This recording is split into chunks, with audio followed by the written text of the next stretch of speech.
ಇದು ಕರ್ನಾಟಕ ಆಂಧ್ರ ಗಡಿ ಭಾಗದ ಒಂದು ಪ್ರದೇಶ. ಇಲ್ಲಿ ವೆಲಗಟೂರು ಅಂತ ಒಂದು ಹಳ್ಳಿ ಇದೆ. ಈ ಹಳ್ಳಿ ಪಕ್ಕದಲ್ಲೇ ಇಲ್ಲೊಂದು ಕಾಲುವೆ ಹರಿತಾ ಇದೆ.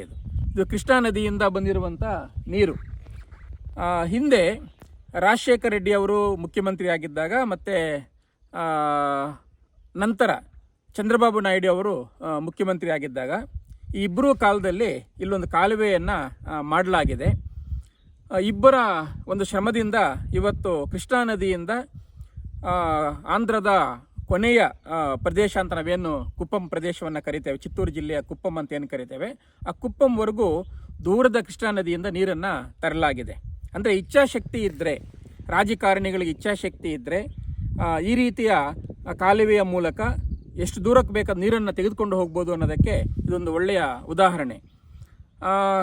ಕೋಲಾರ ಪಕ್ಕದಲ್ಲೇ, ಅಂದರೆ ಕೋಲಾರ ಜಿಲ್ಲೆಯ ಗಡಿ ಪ್ರದೇಶ ಏನಿದೆ, ಬೈರ್ಕೂರು ಹೋಬಳಿಯ ಗಡಿ ಪ್ರದೇಶ ಏನಿದೆ, ಅಲ್ಲಿಂದ ಒಂದು 2-2.5 ಕಿಲೋಮೀಟರ್ ದೂರದಲ್ಲಿ ಇದು ಕಾಲುವೆ ಹರಿತಾ ಇದೆ.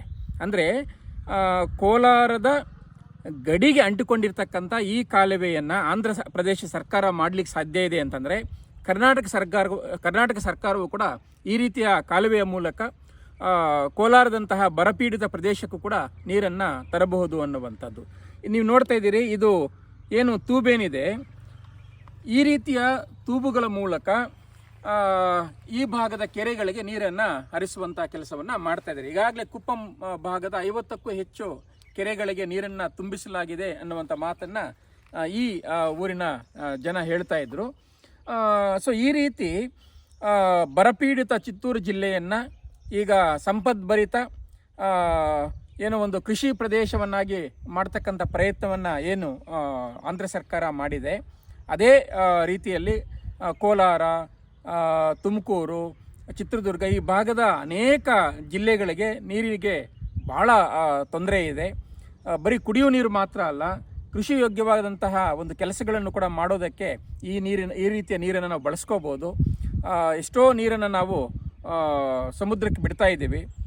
ಆ ನೀರಲ್ಲಿ ಒಂದು ಭಾಗವನ್ನು ಈ ರೀತಿಯ ಪ್ರಯತ್ನದಿಂದ ಈ ಬರಪೀಡಿತ ಪ್ರದೇಶಗಳು ಹರಿಸಿದರೆ ಖಂಡಿತವಾಗಿಯೂ ಈ ಭಾಗದ ರೈತರು ಉಳಿತಾರೆ.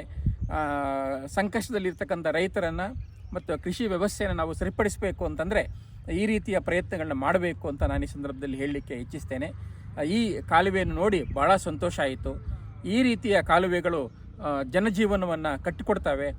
ಆ ಬಗ್ಗೆ ನಮ್ಮ ರಾಜಕಾರಣಿಗಳು, ರೈತ ಮುಖಂಡರು, ಯಾರೆಲ್ಲ ರೈತರ ಪರವಾಗಿ ಯೋಚನೆ ಮಾಡ್ತಾರೋ ಅವರೆಲ್ಲ ಕೂಡ ಈ ರೀತಿಯ ಪ್ರಯತ್ನಕ್ಕೆ ಕೈ ಜೋಡಿಸಬೇಕು ಅಂತೇಳಿ ನಾನು ಈ ಸಂದರ್ಭದಲ್ಲಿ ವಿನಂತಿಸಿಕೊಳ್ತೇನೆ. ನಮಸ್ಕಾರ.